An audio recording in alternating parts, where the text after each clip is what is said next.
मित्रों, गरुड़ पुराण में सही और गलत कर्मों की व्याख्या की गई है और कर्मों के आधार पर ही आत्मा को स्वर्ग और नर्क भेजने की बात लिखी गई है। गरुड़ पुराण के मुताबिक मृत्यु के बाद आत्मा को अपने पापों की कीमत चुकानी पड़ती है। गरुड़ पुराण को सनातन धर्म में महापुराण की संज्ञा दी गई है।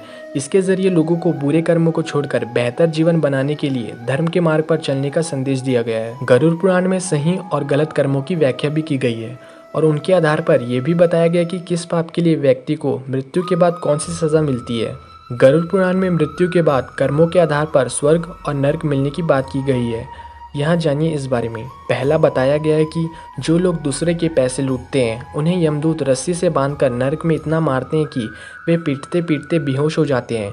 होश में आने के बाद उन्हें फिर से पीटा जाता है। दूसरा है, जो लोग अपने बड़े बुजुर्गों का अपमान करते हैं, उन्हें नीचा दिखाते हैं या उन्हें घर से निकाल देते हैं, उन पापियों को नर्क की आग में डुबाया जाता है।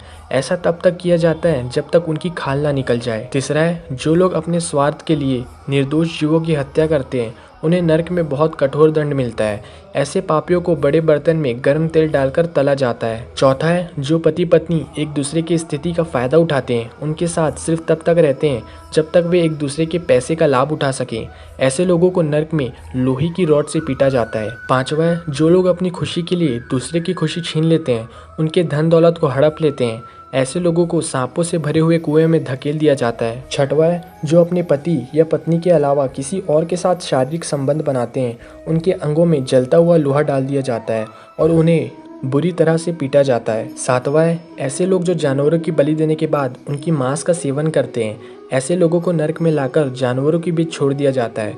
वे सभी जानवर उनको चीर कर खा जाते हैं। आठवां, ऐसे पुरुष जो महिलाओं के साथ दुष्कर्म करते हैं या महिलाओं के साथ संभोग करने के बाद उन्हें धोखा देकर छोड़ देते हैं, उन्हें नर्क में भी जानवरों की तरह माना जाता है और मलमूत्र भरे हुए इस कुएं में डाल दिया जाता है। नौवां है, ऐसे लोग जो अपने पद का गलत इस्तेमाल कर निर्दोष को सताते हैं, उन्हें वैतरणी नदी में कष्ट भोगने पड़ते हैं। मान्यता है कि इस नदी में मानव शरीर, उनके खोपड़ियाँ, कंकाल और खून, मवाद और गंदी चीज़ें पड़ी रहती हैं। 10वां है, जो लोग सीधे सीधे लोगों को जबरन परेशान करते हैं, उन्हें सताते हैं, उन्हें ऐसे कुएं में डाल दिया जाता है जिनमें कोई खतरनाक जानवर और सांप होता है। यह दी गई जानकारियाँ धार्मिक आस्था और लोक मान्यताओं पर आधारित है। इसका कोई भी वैज्ञानिक प्रमाण नहीं है। इसे सामान्य जनरुचि को ध्यान में रखकर यह प्रस्तुत किया गया है।